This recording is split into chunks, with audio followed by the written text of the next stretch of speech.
last session of this today's lecture. So we have started with the first method of valuation. We called it as rental method of valuation. So in this method, the net income by the way of rent is found out by deducting all the outgoings from the your gross rent. Then we are going to assume the suitable rate of interest, and using that we are going to calculate the year's purchase. Okay. Already you have gone through the formula that is for the year's purchase. Year's purchase, as I said earlier, there are two categories: single year's purchase and dual year's purchase. Okay, single and dual. So in the single year's purchase, we also called as perpetual year's purchase. Okay, basically. So formula is very simple. Year's purchase equals to 100 by I. I is nothing but rate of interest. Okay, and for your dual years purchase, that is you are having the two different rates. Formula is nothing but I divided by 1 plus I, that is IP plus IC. That formula you have to use. Okay, so using that you can calculate the years purchase. After calculating the years purchase, this net income, you have to multiply your net income with the years purchase to give for getting the capitalized value, and that will gives you the valuation of the property.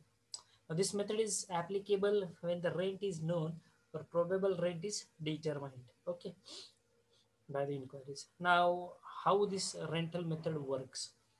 Okay, now if you see the sentences, I think you find it difficult to understand. Very simply I will tell you, rental method मध्ये valuation कसं काढलं जातं. Rental मेथडमध्ये सगळ्यात पहिली step असते ते म्हणजे तुम्हाला तुमचं ग्रॉस रेंट माहीत असणं गरजेचं आहे. ठीक आहे, ग्रॉस रेंट असू द्या किंवा ग्रॉस इन्कम असू द्या. सपोज मला महिन्याला 12,000 रुपये पगार आहे, म्हणजे माझं ग्रॉस इन्कम किती झालं एका वर्षाचं? 12 गुणिले 12 144, बरोबर आहे. 1,44,000 हे माझं ग्रॉस इन्कम आहे.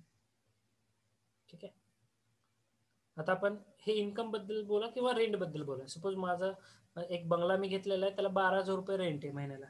मग वर्षाला किती रेंट झालं रे? 1,44,000 रुपये मला रेंट भरावं लागते. ठीक आहे, मग ह्या 1,44,000 मध्ये माझं आउटगोईंग्स काय आहेत? माझ्या आउटगोईंग्स काय आहेत? 5% मला टॅक्सला काहीतरी 2,000 रुपये लागले टॅक्स भरायला.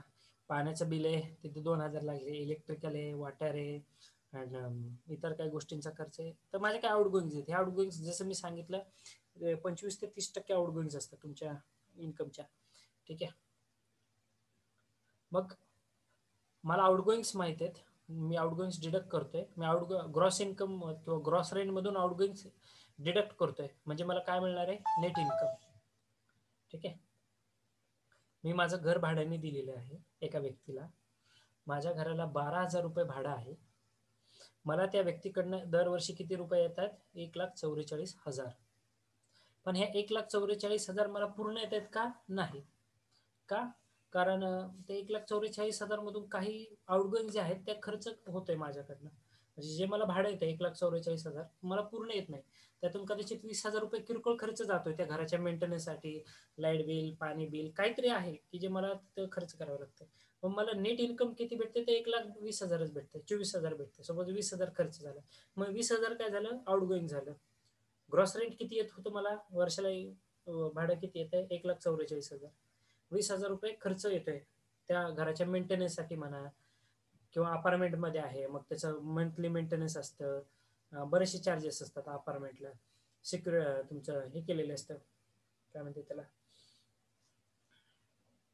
लिफ्ट चार्जेस असतात, बरेचशे गोष्टी. ठीक आहे, सोसायटी केलेली असते. मग हे चार्जेस कट होऊन मला वर्षाला 1,24,000 हातात येतात. 20,000 रुपये माझा इतर खर्च येतोय. मग मला काय करायचंय? तर मला माझा नेट इन्कम काढायचंय. कसं नेट इन्कम काढणार? Gross income minus outgoings. Gross income किती होते एका वर्षाला? 1,44,000. आउटगोईंग्स किती झाल्यात? 20,000. मग नेट इन्कम किती आलंय? तर 1,24,000 रुपये. ठीक आहे, ही झाली फर्स्ट स्टेप, नेट इन्कम काढायची. ह्याच्यावरनं नेट इन्कम काढायचं. मग कसं काढणार? Net income equals to gross income minus outgoings. हा सिंपल फॉर्म्युला वापरायचा. ठीक आहे. त्यानंतर आहे तुम्हाला इयर्स परचेस कॅल्क्युलेट करायचं आहे. What you have to calculate? You have to calculate the years purchase. ठीक आहे. मग हे तुम्ही इयर्स परचेस कसं कॅल्क्युलेट करत असता? ते इयर्स परचेसच्या फॉर्म्युलामध्ये तुम्ही व्हॅल्यू पुटअप करा. ठीक आहे. मग ते सिंगल रेटसाठी तुमचा जो फॉर्म्युला आहे 100 डिवायडेड बाय, किंवा ड्युअल रेटसाठी जो असेल 1 divided by I P plus I C. Okay. मग आय पी काय असतं, आय सी काय असतं, त्याच्या व्हॅल्यूज पुटअप करून आपण लास्ट लेक्चरला स्टडी केलेलं आहे ऑलरेडी. मी परत एकदा रिपीट करेल तुमच्यासाठी, मला माहिती आहे तुम्ही विसरला असता. ठीक आहे. सो त्यावरनं तुम्हाला इयर्स परचेस कॅल्क्युलेट करायचं. मग रेंटल मेथडमध्ये व्हॅल्युएशन कसं करत असतात, तर valuation equals to your net income multiplied by years purchase. काय फॉर्म्युला यूज करायचा आहे तुम्हाला रेंटल मेथड ऑफ व्हॅल्युएशन मध्ये? Rental method of valuation or valuation is calculated as, it is nothing but multiplication of your net income by your year's purchase. That will give you the capitalized value, or we called it as a valuation of the property. Okay. So in the next slide, maybe there is formula. No, there is not no formula. So please remember the things important. First, you have to calculate the net income. Then you have to calculate the year's purchase. Take the product of both. That is net income multiplied by your year's purchase. You will get the valuation of the property. Okay. Then next is your direct comparisons of the capital value. Now in this method is adopted when the rental value is not available from the property. Just a minute.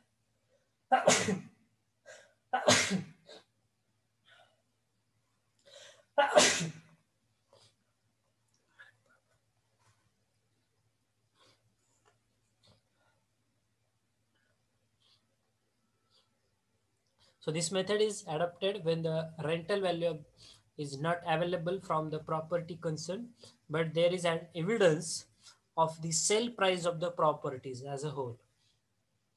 जे तुमच्याकडे एक property पण तुम्हाला माहित नव्हतं की भाडं किती आहे, 4,000 3,000 असं काहीतरी घेत होतो सर, आता लक्षात नाही. तुम्ही त्याच्या सेल प्राइसवर, म्हणजे जी खरेदी किंमत असते ना, विक्री किंमत, ठीक आहे, तर त्याच्या विक्रीच्या किमतीवरून तुम्ही ठरवू शकता की त्याची प्रॉपर व्हॅल्युएशन कशा पद्धतीने असेल, किंवा ते फाइंड आउट करू शकता तुम्ही त्याद्वारे. जास्त वापरत नाही आपल्याकडे. ठीक आहे. आपल्याकडे सगळ्यात जास्त जी मेथड वापरली जाते ती आहे रेंटल मेथड पहिली, त्यानंतर बेल्टिंग मेथड दुसरी. ठीक आहे. आणि valuation based on the profit. हे प्रॉफिट कशासाठी वापरतात, तर सिनेमाज, हॉटेलसाठी. ठीक आहे. So this method of valuation is suitable for buildings like hotels, cinemas, theaters, for which the capitalized value depend on the profit. जिथे तुमचं व्हॅल्युएशन कशावरती डिपेंड आहे, valuation depend करते प्रॉफिट. मग प्रॉफिट कुठे येतं, बेसिकली हॉटेल, सिनेमास, थिएटर्स, ठीक आहे, किंवा ॲडमिनिस्ट्रेटिव्ह बिल्डिंग्स, गव्हर्नमेंट, ठीक आहे, इंडस्ट्रियल ऑफिसेस, बिल्डिंग, जिथे प्रॉफिट हा पार्ट मेजर असतो. So in such case, the net annual income is worked out after deducting all the gross income, all possible working expenses, outgoings, interest on the capital invested. Okay. So by that you can calculate these valuation. You can calculate the valuation which is based on the profit. Now, as per this, whatever these methods now we are learning, I am just giving you the introductory part. Details of the formulas and everything we will discuss in our next lecture tomorrow morning. Right now my focus is just to give you some highlights, some ideas, okay, about these methods. Then fourth one is nothing but valuation, which is based on the cost. So this method of valuation is suitable for the buildings like hotels or cinemas, for which the capitalized value again depends on the profit. So in such cases, the net annual income is worked out. Again, it is similar with your valuation, which is based on the profit. Just what? Just you have to consider the valuation which you are going to work out. It should be too high in comparison with the cost of construction. Okay, here only difference is that you have to consider the cost of construction also in addition to that. Okay. Now how it has been there? I will give one small example of the hotels. Okay. Now what trend now presently which is going on, that I am going to share with you. Previously what happened, यापूर्वी काय व्हायचं, lease वरती जागा घेतल्या जायच्या. आता रोडच्या कडेला तुम्ही खूप सारे हॉटेल्स बघतात, ती पूर्वीच्या काळी भाडे तत्वावरती म्हणा किंवा काय असं लीज केलं जायचं, 9 वर्ष 99 वर्ष किंवा 999 वर्ष. ठीक आहे. आता तसं ट्रेंड राहिलेलं नाहीये. शेतकऱ्यांकडनं डायरेक्ट ती जमीन तेवढा जो भाग असेल एने केला जातो, एने करून ती जमीन परचेस केली जाते आणि परचेस करून मग त्याच्यावरती जे काही हॉटेल वगैरे असेल, मग ज्यावेळेस परचेस केली जाते आणि ज्यावेळेस त्याचं व्हॅल्युएशन करण्याची वेळ येते त्यावेळेस त्या जागेचं valuation means cost of land plus cost of construction अशा दोन मेजर फॅक्टर्स येतात. Cost of land plus cost of construction. जर तुमच्या वैयक्तिक मालकीचं तुम्ही घेतलेलं असेल तर. ठीक आहे. हा सिंपल डिफरन्स आहे. प्रॉफिटमध्ये फक्त प्रॉफिट कन्सिडर करतोय, व्हॅल्युएशन बेस्ड ऑन कॉस्टमध्ये along with the profit you have to consider the cost of construction also. ठीक आहे. त्यानंतर जी सेकंड वाईडली युज्ड मेथड आहे ती आहे तुमची development method. Now in this method the valuation is used for the properties which are in the undeveloped stage or partly developed or partly undeveloped stage. Okay, just a minute. So in the development method of valuation, this method of valuation is used for the properties which are in the undeveloped, partially developed or partially undeveloped stage. If a large place of land is required to be divided into the smaller plots after providing rower parks and etc, this method of valuation is to be adopted. त्यामुळेच म्हटलं in the development method we are dealing with the important method, we called it as belting method of valuation, की ज्याला आपण belting method of valuation असं म्हणतो. ठीक आहे. ते डेव्हलपमेंट मेथडचाच एक महत्वाचा भाग आहे, Belting method of valuation. Okay. We will discuss these methods in detail again in our upcoming lectures. Okay. Then depreciation method of valuation. Okay. So according to this method, the depreciated value of the property on the present day rates is calculated by the formula D equals to P into bracket 100 minus RD divided by 100 whole bracket raised to N, where D is nothing but depreciated value, P is cost at the present market rate, RD is nothing but fixed percentage of depreciation. Okay. R stands for rate and D stands for the depreciation. Okay. So fixed percentage of depreciation. And N is nothing but your number of years. Okay. So this is the depreciation. Again, by using this formula also you can calculate the valuation. Okay, using depreciation method of valuation. Okay. Before proceeding towards the next part, if you are having any doubt, you can ask me. Otherwise, we will stop here for today's lecture, and whatever the remaining part, we will proceed and we will take over that part in tomorrow's morning session. Okay, so whatever the part which you studied in the today's half, if you are having any doubt, you can unmute and you can talk, or you can put it in the chat box also. I have enabled the chat box also, so now you can try it. If you are having any doubt, you can put it. See, just theoretical part I have taken. I haven't gone in details about the formulas or everything. Okay, in upcoming lectures we will go, because we are having sufficient time. There is no need to make any hurry.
Meanwhile, I will take your attendance.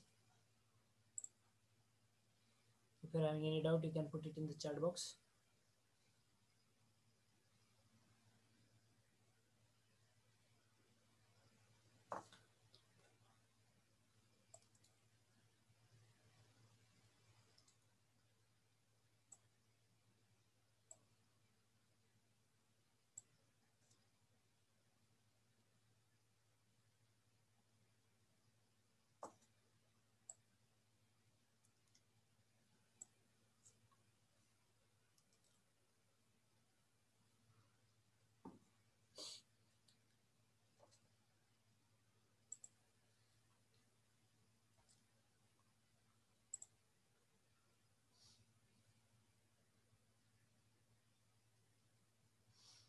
Okay.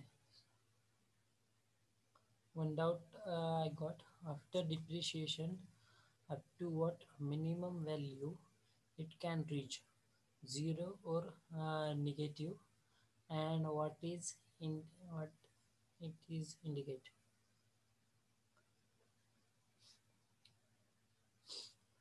No. First thing, as far as our depreciation is considered, your depreciation value uh, must not go beyond the scrap value. ठीक आहे.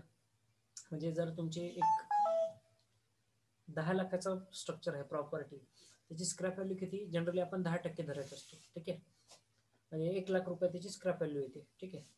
पण ही scrap value कधी येणार आहे? तुमच्या स्ट्रक्चरची life 30 वर्ष आहे. 30 वर्षानंतर तुमच्या घराची किंमत जे डिप्रिशिएशन होते, ते डिप्रिशिएशन झाले झाले दरवर्षी होत गेले, तर ते कमीत कमी त्यांना 1 लाख रुपये दिले पाहिजेत. ठीक आहे. जर प्रॅक्टिकल बेस्ट विचार करायला गेलं तर, बरं का, तुमची जी शंका आहे त्याचं उत्तर देतो मी. तुमचं जे डिप्रिशिएशनची जी व्हॅल्यू असणार आहे, ही स्क्रॅप व्हॅल्यूपेक्षा कमी जाता कामा नये इन रिअल टाइम. ओके. म्हणजे कमीत कमी स्क्रॅप व्हॅल्यू इतकी तरी व्हॅल्यू तुम्हाला मिळाली पाहिजे. पण असंही होऊ शकतं की तुम्ही खर्च केलेला होता, काम तेवढं क्वालिटीचं झालेलं नाहीये, आणि तरीही ते बिल्डिंगने सस्टेन केले 20 वर्ष 30 वर्ष ती इमारत, आणि खूप जुनी झाली ती इमारत आता. ठीक आहे. मग खूप जुन्या इमारतीला ते डिप्रिशिएशन जे झालेलं असेल, हे डिप्रिशिएशन झिरो येईल रेअरली. ओके. झिरो तर येणार नाही. ॲटलिस्ट तुम्ही जितका खर्च करताय, आपण कमीत कमी तेवढ्या रेटला तरी सेल करतोच. ठीक आहे. कमीत कमी तेवढ्या रेटला तरी सेल करतो. फॉरगेट अबाउट स्क्रॅप व्हॅल्यू, 20 वर्ष जुनी, 30 वर्ष जुनी, जे काय कन्सेप्ट असतील ते. ठीक आहे. आपण किती डिप्रिशिएशन झालं तरी आपण कमीत कमी आपण जेवढी गुंतवणूक केलेली असते तेवढी तरी मिळवण्याचा प्रयत्न करतो. ठीक आहे. त्यामुळे डिप्रिशिएशन ते डायरेक्टली त्या बिल्डिंगची व्हॅल्यू ही झिरो तर होऊ शकत नाही कुठल्या केसमध्ये, आणि झिरो असेल तर तो बिझनेस करण्यात काही मजाच नाही. तुम्ही 5 लाख गुंतवले आणि तुमच्या हातात जर 1 लाख रुपये आले, it doesn't makes any sense. ठीक आहे. हा, तो कधी ऑथेंटिक म्हणजे ते कधी व्हॅलिड होईल? तुम्ही 5 लाख रुपये गुंतवले आणि तुम्हाला 1 लाख रुपये भेटतात. ठीक आहे. डिप्रिशिएशन झाल्यामुळं तुमची बिल्डिंग ही तेवढी सस्टेन झालेली पाहिजे, म्हणजे जरी क्वालिटी नसेल कामामध्ये. ठीक आहे.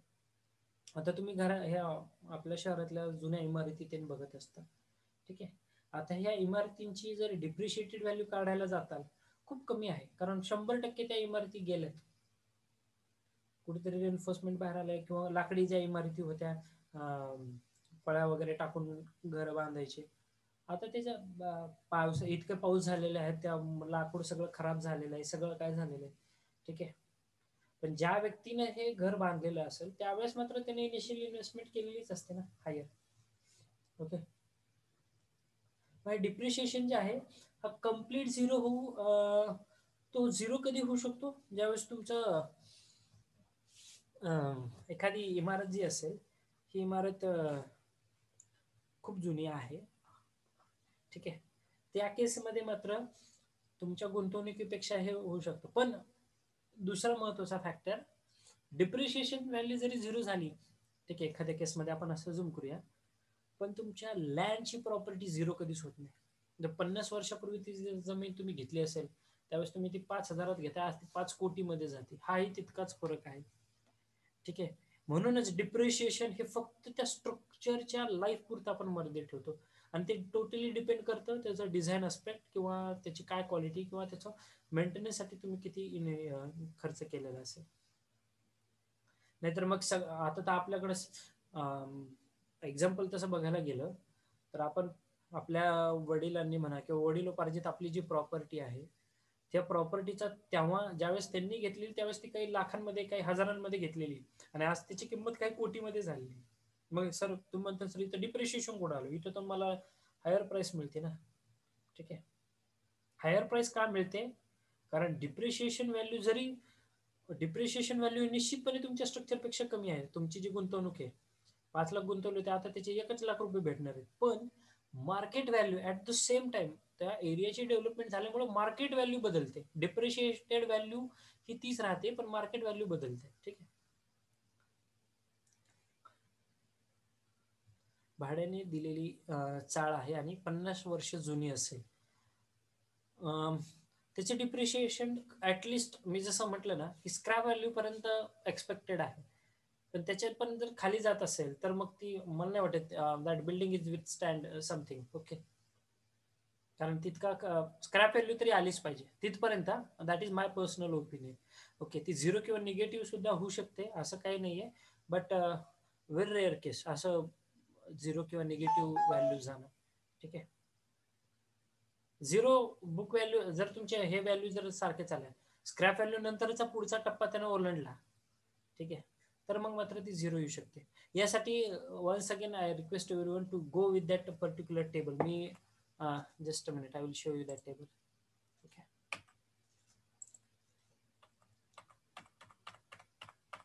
Yes, this table. ओके. ह्या टेबलवरनं तुम्ही तुमच्या कुठल्याही प्रॉपर्टीची बुक व्हॅल्यू काढू शकता, प्रेझेंट व्हॅल्यू. ठीक आहे.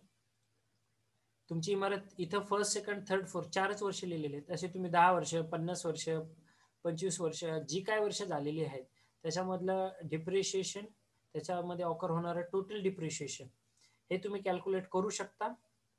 ठीक आहे. सपोज तुम्ही कॉन्स्टंट डिप्रिशिएशन धरताय, दरवर्षी 5,000 किंमत कमी होते, मग 50 वर्षांनी एखाद्या स्ट्रक्चरची लाईफ किती डिप्रिशिएशन किती होऊ शकतं, मग तुमची गुंतवणूक किती आणि डिप्रिशिएशनमुळे व्हॅल्यू किती कमी झाली. ठीक आहे. आणि मग त्याची सध्याची बुक व्हॅल्यू किती येते हे तुम्ही कॅल्क्युलेट करा. त्यासाठी once again I am requesting everyone to please go with this table. It's very important to understand. Anyone is having any doubt again? I hope I have tried my best to clear your doubt.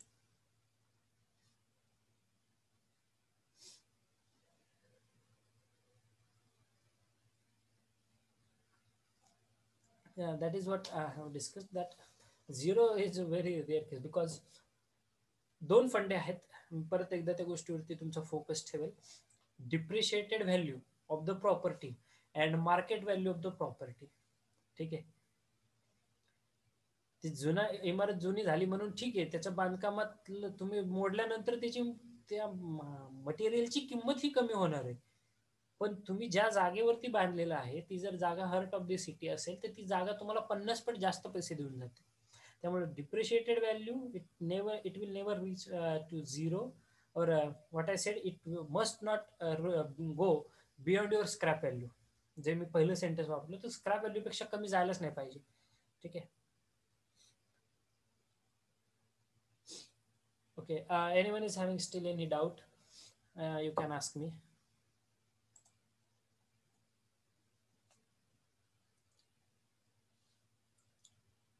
I have marked your attendance. So if you don't have any doubt, we will stop here for this 2 days lecture. Uh, I hope you got each and everything, whatever part we have discussed. Still, if you are having any doubt, uh, you can ask me. You can contact me. So with that note, I will stop here for this particular time and I will take your leave. Have a good day. Goodbye.